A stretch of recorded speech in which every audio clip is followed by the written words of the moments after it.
CM Chandrababu Naidu తనని కలవడానికి వచ్చే వారి పట్ల ఎంతో ఆప్యాయత చూపిస్తారు. పార్టీ కార్యకర్త కాకపోయినా ఆయన చూపించే ఆత్మీయతలో ఎలాంటి తేడా కనిపించదు. తాజాగా సచివాలయంలో తనను కలిసిన ఉద్యోగి భుజంపై చేయి వేసి పలకరించి ఫోటో కూడా ఇచ్చారు. ఈ ఫోటోలో ఉన్నది ఎవరని అంత ఆసక్తిగా సెర్చ్ చేస్తున్నారు.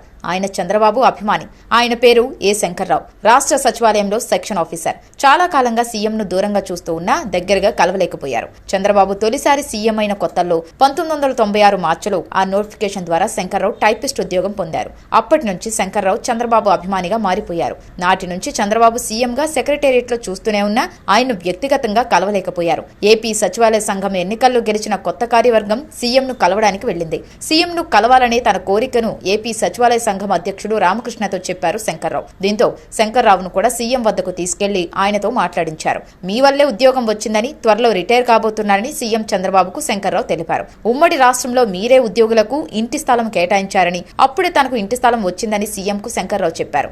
హౌస్ బిల్డింగ్ ఎలివెన్స్ ను కూడా ఉద్యోగులకు అదనంగా ఇచ్చారని, అప్పుడే తనకు ఇంటి నిర్మాణానికి అవసరమైన డబ్బులు సమకూరాయని ధన్యవాదాలు తెలిపారు. శంకర్రావు కుటుంబ వివరాలు తెలుసుకుని ఏ అవసరం వచ్చినా తనను కలవవచ్చని భరోసా ఇచ్చారు. ఉద్యోగంలో చేరినప్పటి నుంచి చంద్రబాబును కలవాలన్న కోరిక తాను రిటైర్ కాబోతున్న సమయంలో తీరడంతో శంకర్రావు ఉబ్బితబ్బిబ్బవుతున్నారు.